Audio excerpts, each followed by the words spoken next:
Sextou aqui no MT Sesc TV e hoje é dia de se inspirar na trajetória de grandes personalidades do nosso estado. Você sabia que tem muita história sendo contada através do cinema produzido aqui em Mato Grosso? Somos nós falando de nós para o mundo. Hoje você conhece um pouco da história da realizadora Juliana Segovia. Prepare-se para se inspirar e acompanhar a carreira da cineasta. Então, sou a Juliana Segovia, eu sou formada em comunicação pela UFMT, habilitação radialismo. Sou mestre em estudos de cultura contemporânea pela UFMT também e sou membra, fundadora e atuante do coletivo audiovisual Negro Quariterê, aqui da cidade de Cuiabá, do estado de Mato Grosso.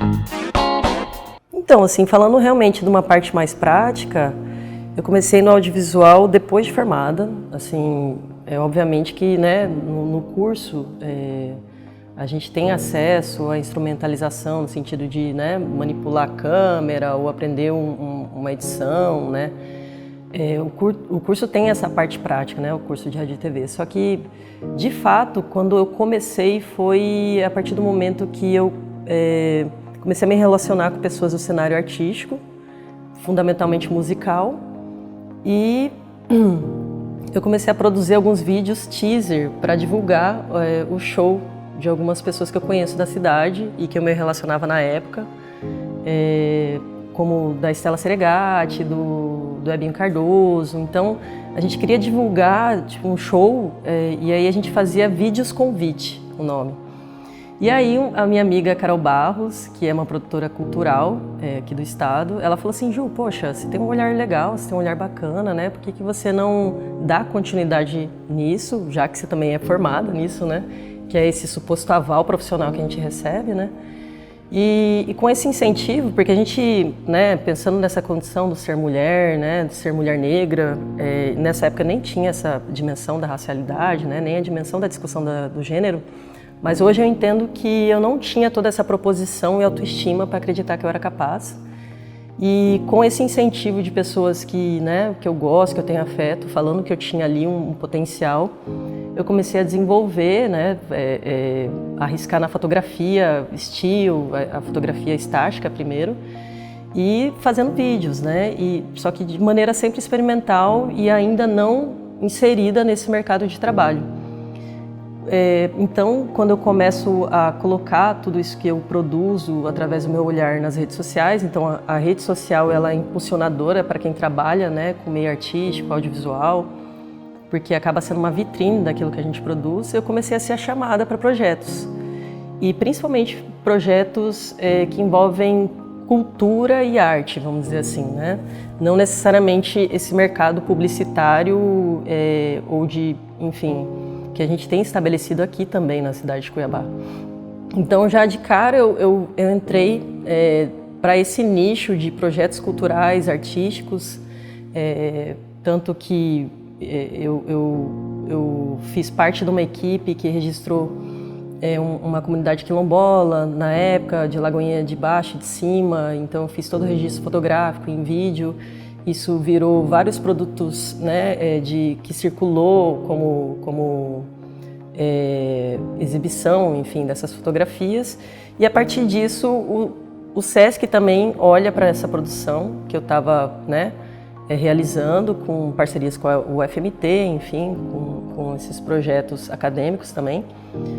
E me convida para começar a desenvolver experimentos audiovisuais relacionados a alguns projetos que ocorriam aqui, que ainda tem, que é como o palco giratório, overdose,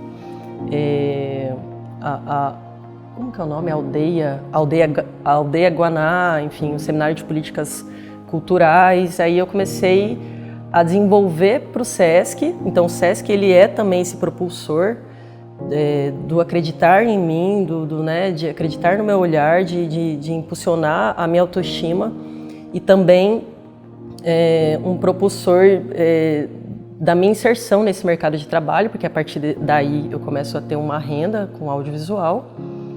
E E assim se deu o início, vamos dizer, né? Então, tudo isso para dizer que o nicho do qual eu me estabeleci é esse nicho que envolve projetos, né? Projetos artísticos, culturais, e não esse outro caminho que a maioria das pessoas que se envolvem com o audiovisual na cidade de Cuiabá partem, que costumam, as pessoas formam, né, na universidade e costumam ir direto para o cenário publicitário, né?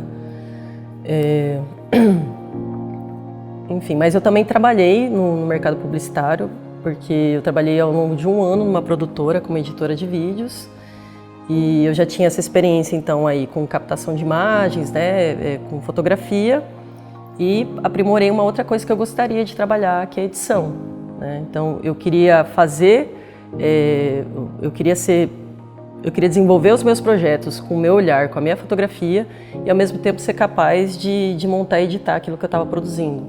Então eu fui traçando também a minha trajetória profissional para poder me desenvolver naquilo que eu queria utilizar como ferramenta para desenvolver os meus projetos, assim, que eu encabeçasse, que eu liderasse, né? O Coletivo Quariterê, ele foi também um outro ponto de impulsionar essa dimensão da construção do meu percurso profissional. E por quê? Porque o coletivo, assim, é importante falar que ele nasce no ano de 2017 e são vários realizadores do audiovisual negros, né, negres, homens e mulheres negros e negras, e que se reúnem aí para poder apresentar para a sociedade cuiabana, mato-grossense, que existe aí uma gama, um grupo de pessoas que trabalham com audiovisual, né? Então essa era uma necessidade, né? A gente teve que se reunir para ter que mostrar que isso acontecia na cidade, que essas pessoas existiam. Então a gente se reúne para fazer esse coletivo, a gente funda esse coletivo em 2017 com a intenção de realizar inúmeras ações, como Mostra de Cinema Negro de Mato Grosso, que a gente está indo para a 7ª edição, sessão Afrocine, que a gente realizou ao longo de 3 anos, sessões itinerantes. Só que a gente também tinha o objetivo de fazer produções audiovisuais, enquanto um grupo de pessoas negras realizando cinema, né? E aí, em 2019, o grupo coloca vários roteiros para serem votados, porque a gente tem muitas pessoas no grupo que são roteiristas também. E dos roteiros votados foi o meu, que é um curta que chama A Velhice Ilumina o Vento. Então a gente empreende de maneira colaborativa a realizar esse curta-metragem. Então é uma equipe majoritariamente negra que realiza esse curta no ano de 2019. E é legal falar que esse curta ele foi premiado pelo Itaú Rumos Cultural, então ele vira também aí uma grande conquista nossa de maneira coletiva. E ele é importante para mim, pessoalmente, assim, tanto o curta quanto o coletivo, porque foi a primeira vez que eu estive na função de direção de uma ficção, né? Eu já tinha dirigido documentários experimentais, assim, curtinhas experimentais, mas nunca tinha dirigido uma ficção.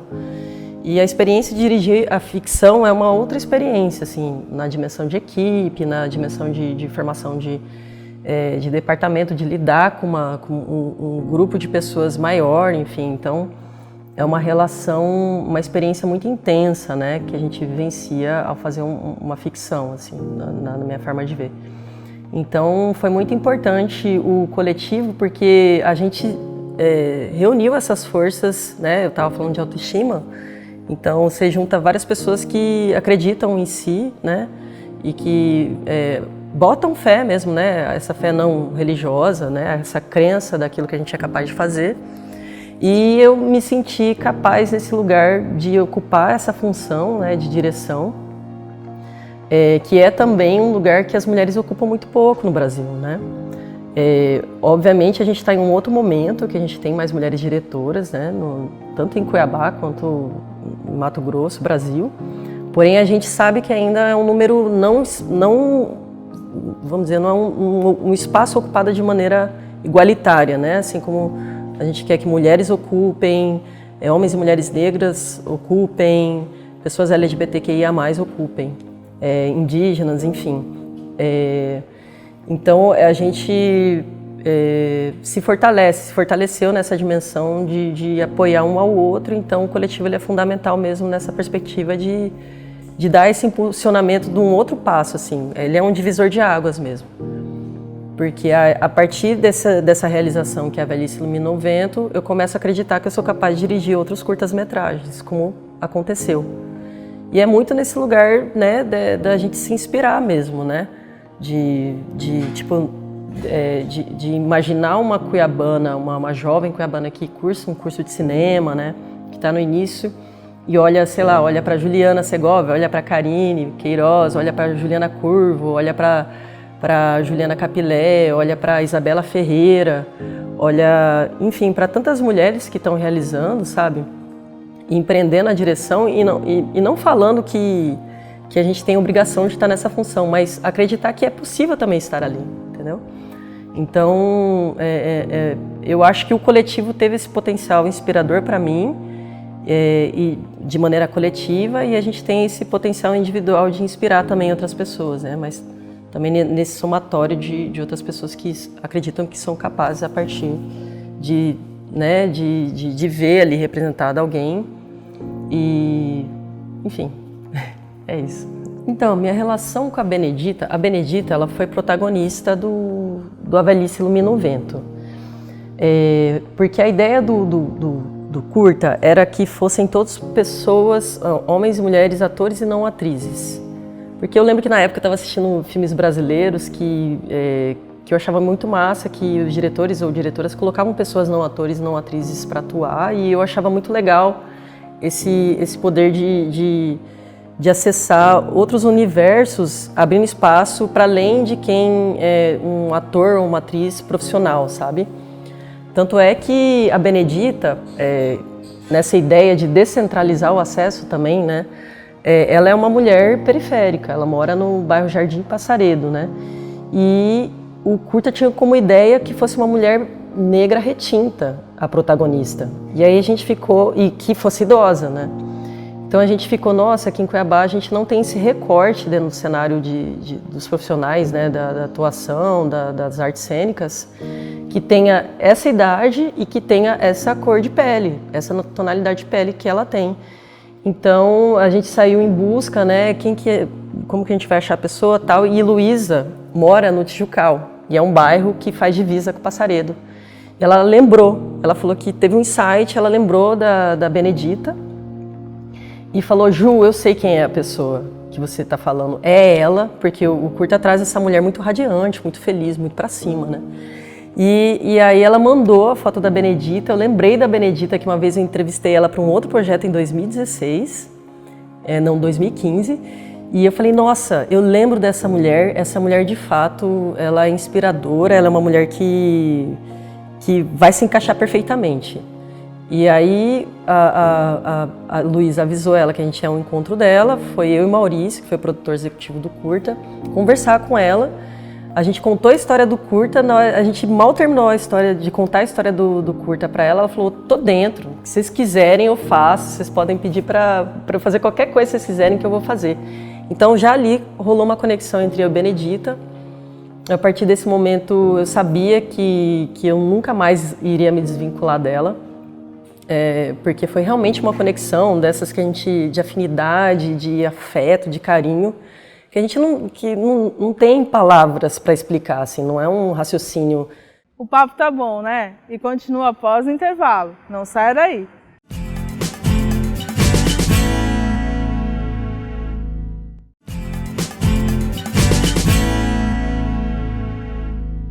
Estamos de volta e no programa de hoje você conhece um pouco da história da realizadora audiovisual Juliana Segovia. Continue acompanhando. Que a gente consegue exprimir em palavras, assim, né? Quando a gente vai falar dessa dimensão do amor que se estabelece. E aí a Benedita, ela topou esse projeto e a partir daí ela vira aí uma membra também, vamos dizer, do coletivo Pariterê, porque em todas as produções que a gente já realiza, que a gente já realizou, ela está envolvida de alguma maneira. E ela sempre estará, né? E diante dessa força, né, dessa energia que a Benedita transmite, de toda essa alegria de uma pessoa com essa trajetória que ela tem, porque ela é uma líder política do bairro Passaredo, ela já foi presidente de bairro há mais de 12 anos, ela é agente de saúde, enfim, ela é mãe de 5 filhos, enfim, é uma história muito marcante, uma história muito interessante de vida. Eu pensei, poxa, eu acho que tem que falar sobre essa mulher em documentário, né? Trazer ela aí como uma personagem da vida real. E aí que surge a ideia de fazer um documentário sobre a Benedita. E falando especificamente da linguagem do documentário, primeiro que surgiu o edital Movimentar, né, que é um valor de baixo custo. Então, o Bendita, né, esse curta documentário, porque ele tem 17 minutos, ele foi financiado pelo Movimentar, mas R$5.000 é um valor muito pequeno para você realizar qualquer obra audiovisual. Então, foi uma equipe muito enxuta e também era um edital emergencial. Mas foi o suficiente para fazer com que a gente desse um start nessa ideia de fazer esse documentário. E aí, na época, antes de sair o edital, eu assisti um capítulo de uma série documental chamada My Love, um capítulo chamado Nissim e Jurema, que conta a história de um casal lésbico, negro, periférico, da favela do Rio de Janeiro. E é bem assim a trajetória, tipo, mostra o cotidiano da casa delas, mostra elas indo até um terreno que elas querem construir uma casa, tipo, um lugar mais bucólico, mais afastado, assim, para elas viverem a velhice delas. Mostra a relação com a religião de matriz africana, com Umbanda, que elas têm um terreiro, tipo, no terreno no piso de baixo da casa delas. E aí, esse capítulo, ele é todo feito dessa maneira ficcional, assim, porque é a vida delas, a direção, é uma diretora que dirigiu esse capítulo, acompanha elas ao longo de um ano, então esse capítulo ele é dividido por meses, e ela se insere dentro da casa dessas mulheres, mas pede para elas reproduzirem o próprio cotidiano, então elas ficcionalizam a própria vida. E aí eu pensei essa mesma ideia para o Bendita, então a referência é esse capítulo dessa série documental. E é a mesma coisa, aquilo que a Benedita está fazendo no Bendita, né, que mostra o cotidiano dela de uma maneira assim, que é um olhar, né, contemplativo, você vê ela ali fumando o cigarro dela, você vê ela tomando um café, abraçando a netinha, ou curtindo com os amigos, ou dando um rolê no bairro. Ao longo disso tudo a gente vai ouvindo a voz dela falando sobre a vida, mas ela está ficcionalizando,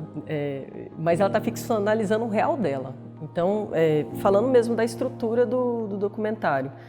E a ideia era trazer essa dimensão poética visual para essa existência, porque eu acredito que a Benedita é uma artista da vida, antes mesmo de começar a atuar em qualquer curta que a gente está fazendo, ela já era uma artista. E ela é uma poesia. Eu acho que a gente pensa muito no artista que está sobre o palco, mas a gente não pensa no artista que está fora do palco. Como que ele é na vida? Será que ele ou ela continua sendo essa poesia que manifesta quando está em apresentação ou apresentando uma obra, o que seja, né, que realizou?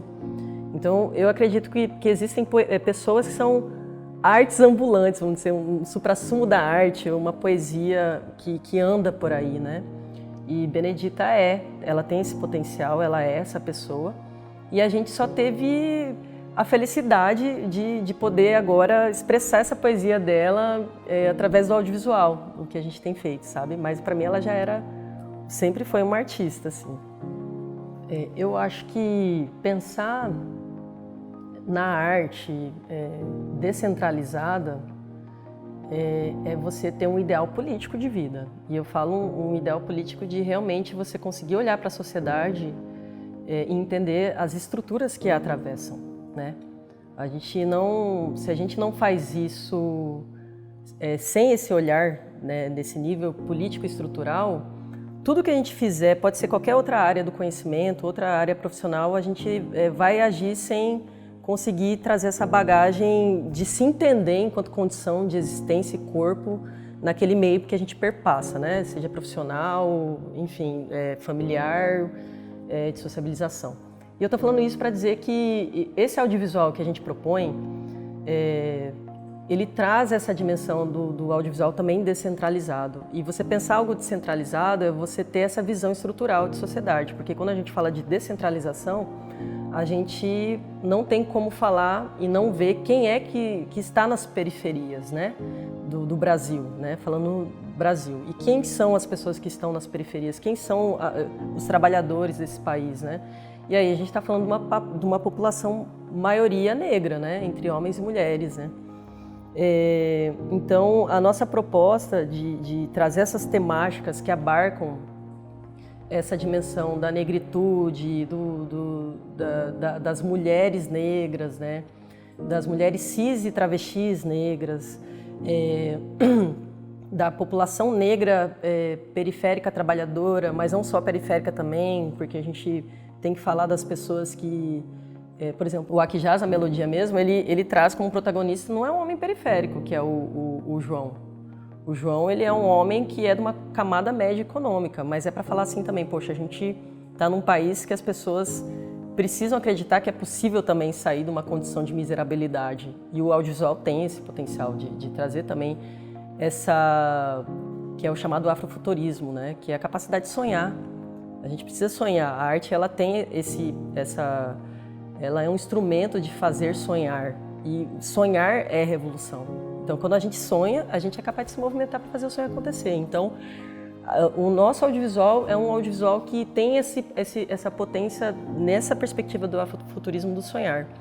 Então, trazer pessoas desse recorte negro, feminino, LGBTQIA+, descentralizado, é utilizar o audiovisual como instrumento de construções de novos imaginários.